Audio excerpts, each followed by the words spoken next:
So இன்னும் students news அந்த முழுசாக கேட்டிருப்பீங்க. நாளைக்கு நம்ம தமிழகத்தில் கிட்டத்தட்ட 17 மாவட்டங்களுக்கு கனமழை எச்சரிக்கை கொடுத்துருக்காங்க. இதோடு மட்டும் இல்லாமல் வடகிழக்கு பருவமழையானது அதிதீவிரமாக உருவாக்கியிருக்குன்னு சொல்லியிருக்காங்க. ஸோ இதன் விளைவாக தமிழகத்தில் 3 to 4 வாரங்களுக்கு கண்டிப்பாக கனமழை கொட்டி தீர்க்கும் பார்த்தீங்கன்னா நமது சென்னை வானிலை ஆய்வு அறிவித்துள்ளார்கள். அப்படியே இதோடு மட்டும் இல்லாமல் தமிழகத்தில் நாளைக்கு பார்த்தீங்கன்னா ஏகப்பட்ட மாவட்டங்களில் லீவ் வர வாய்ப்பு அதிகமாகவே இருக்குது. அதோடு இல்லாமல் தமிழகத்தில் 17 மாவட்டத்துக்கு கனமழை எச்சரிக்கை கொடுத்துருக்காங்களா. ஸோ அது என்னென்ன மாவட்டம், நாளைக்கு எந்த மாவட்டத்தில் கண்டிப்பாக லீவ் வர வாய்ப்பு இருக்குது அப்படின்றத முழு விவரமாக பார்க்கலாம். அதுக்கு முன்னாடி நீங்கள் நம்ம சேனலுக்கு புதுசாக இருந்தால் உடனே சப்ஸ்கிரைப் பண்ணிட்டு எல்லா அப்டேட்ஸும் டக்கு தெரிஞ்சுக்க கீழே நம்ம டெலிகிராம் இன்ஸ்டாகிராம் இருக்கு, உடனே ஜாயின் பண்ணுறேங்க.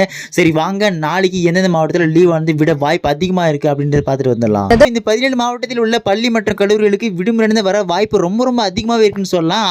அப்புறம் இதை பார்த்து நம்ம பசங்க இன்னொரு டவுட் கேட்பீங்க, இன்னும் இதில் சென்னை, திருவள்ளூர், காஞ்சிபுரம், செங்கல்பட்டு 4 டிஸ்ட்ரிக்ட் காணணும். ஸோ பசங்களாம் நல்லா கவனிங்க. நம்ம தமிழகத்தில் இந்த சென்னை, திருவள்ளூர், காஞ்சிபுரம், செங்கல்பட்டு ஆகிய 4 மாவட்டங்களுக்கு அடுத்த 24 மணி நேரத்தில் அதிதீவிர கனமழை பெய்யும் அப்படின்னு தண்ணி எச்சரிக்கை கொடுத்துருங்க. ஸோ கண்டிப்பாக இந்த 4 மாவட்டங்களுக்கு விடுமுறை வர வாய்ப்பு ரொம்ப அதிகமாக இருக்குது. ஸோ லீவ் அனௌன்ஸ் பண்ண உடனே நீங்கள் தெரிஞ்சுக்கணும் அப்படின்னு நினச்சா நம்ம சேனலுக்கு புதுசாக இருந்தால் உடனே சப்ஸ்கிரைப் பண்ணிட்டு கீழே நம்ம டெலிகிராம் மற்றும் இன்ஸ்டாகிராம் லிங்க் இருக்குது, போய் டக்குன்னு ஜாயின் பண்ணுங்கள். எல்லா அப்டேட்ஸும் டக்கு தெரிஞ்சுக்கலாம். ஓகே ஸ்டூடெண்ட்ஸ், அடுத்த வீடியோவில் பார்க்கலாம், மிஸ் பண்ணிடாதீங்க.